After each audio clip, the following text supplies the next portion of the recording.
Hi friends, welcome back to our channel. అందరికీ సాయిరామ్. ఎలా ఉన్నారు? బాగున్నారా? ముందుగా అయితే నా ఛానల్ సబ్స్క్రైబ్ చేసుకోండి, ఒక లైక్ ఇవ్వండి, కామెంట్ చేయండి. కొత్త వాళ్ళైనా పాత వాళ్ళైనా కామెంట్ చేయండి, లైక్ ఇవ్వండి. ప్లీజ్ ఫ్రెండ్స్, ఎంకరేజ్ చేయండి. Please encourage. నేను లైవ్ కూడా పెడుతున్నాను, లైవ్ కూడా రండి అందరూ. 3 గంటలకి, 3:30కి, 8:30కి లైవ్ పెడతానండి.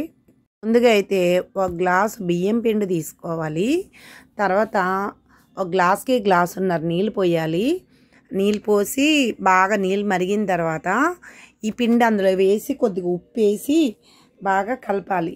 బాగా దగ్గరికి అయిపోయినాక అలా ఉండలా చేసుకొని దగ్గరికి అయిపోయినా ఉక్కబెట్టుకోవాలన్నమాట. పిండి ఉక్కబెట్టుకోవడం తెలుసు కదా, అలా ఉక్కబెట్టుకొని పిండిని దింపేసుకొని ఆ పిండి అంతా ఒక పళ్ళెంలోకి వేసుకోవాలి, లేదంటే అందులోనే ఉంచుకోవాలి. ఫ్యాన్ కింద పెట్టుకొని చల్లారబెట్టుకోవాలి. బాగా చల్లారిన తర్వాత ఒక పళ్ళెం తీసుకొని పళ్ళెంలో కొంచెం పిండి వేసుకొని తర్వాత అవి ముద్దల్లాగా చేసుకొని పెట్టుకోవాలన్నమాట. చిన్న చిన్న ముద్దల్లా చేసుకొని నేను చపాతీ చేసుకునే కర్ర మీద అయితే పూర్వం అయితే పీటలు వేసుకొని పీటల మీద చేసేవారు. నేను కొంచెమే కదా, అందుకని దీని మీద చేసేస్తాను. నేను పళ్ళెం కూడా తిరగేసి పళ్ళు మీద కూడా చేసేస్తాను అనమాట. ఇలా చేసుకుంటేనే బాగుంటుంది. ఎప్పుడైనా సరే తాలిక గట్టిగా ఉండాలి. అలా గట్టిగా చేసుకున్నాక మొత్తం అన్నీ కంప్లీట్గా చేసేసుకోవాలి. కొంచెం పిండి వేసుకుంటూ చేసుకోవాలి.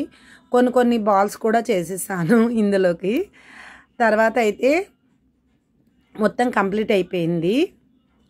నేను ఒక్కదాన్ని చేసుకున్నానండి. ఇంకా అందుకే ఎవరు వద్దన్నా కూడా నేనే చేశాను వినాయకుడికి కావాలని. మేము ఇలాగ వినాయక చవితి అయిన తర్వాత 2-3 సార్లు ఇలా చేసుకుంటామండి. చూసారా ఫ్రెండ్స్, ఎప్పుడు కూడా జంతికలు దాంట్లో పెట్టి పిండేస్తున్నారు చాలామంది. అవి ఏమవుతాయంటే ముక్కలు అయిపోతాయి అన్నమాట. ఇవి ఇలా బాగా చిన్న చిన్న ముక్కలు అవ్వు. ఇవి బాగుంటుంది, బాగా ఉడుకుద్ది. ఇలా గట్టిగా ఎప్పుడు కూడా తాలిక అనేది గట్టిగా చేసుకోవాలి చేతితోటి, అప్పుడే బాగుంటుంది. ఆరిద ఎంతమంది చేస్తారు మీరు ఇలాగా? మా అమ్మమ్మ గారు అయితే ఇలాగే చేసేవారు, మా అమ్మ కూడా ఇలాగే చేసేది, మా అత్తయ్య గారు కూడా ఇలాగే చేసేవారు. నాకు అదే అలవాటు. నేను నేర్చుకున్నాను మెల్లగా అన్నీ. కొన్ని వంటలు, అన్నీ పిండి వంటలు అవి ఇవి అన్నీ నేర్చుకున్నానండి. వాళ్ళ దగ్గర నుంచి నేర్చుకున్నాయి. తర్వాత రెడీ చేసుకున్నాక ఒక గిన్నె పెట్టి ఒక గ్లాస్ పిండి వేసాం కాబట్టి 2 గ్లాసులు నీళ్ళు పోసుకోవాలండి. ఒక 1/2 కేజీ బెల్లం వేయాలి. 1/2 కేజీ మీద కొంచెం ఎక్కువ వేసానండి బెల్లం నేను. అది బాగా మరిగిపోయిన తర్వాత ఈ తాలికలు అయితే అందులో వేసేయాలండి.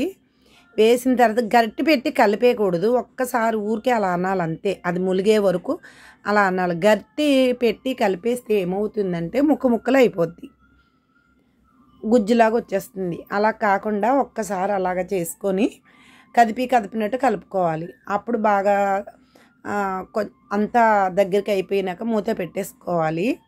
మూత పెట్టేసుకున్నాక బాగా దగ్గరికి అయిపోయినాక దింపేసుకోవడమే. ఆరిదైతే రెడీ అయిపోయిందండి. దీంట్లో కొబ్బరి వేసుకోవాలండి. కొంతమంది కొబ్బరి నేతిలో వేపుకొని ముక్కలు వేసుకుంటారు. నేను ఇంకా కొబ్బరికాయ కొట్టలేదు, దానివల్ల కొబ్బరి వేయలేదన్నమాట. ఆరిది రెడీ అయిపోయిందండి. చూసారా, కుడుము ముక్కలాగా వస్తుంది. చాలా టేస్ట్ ఉంటుందండి.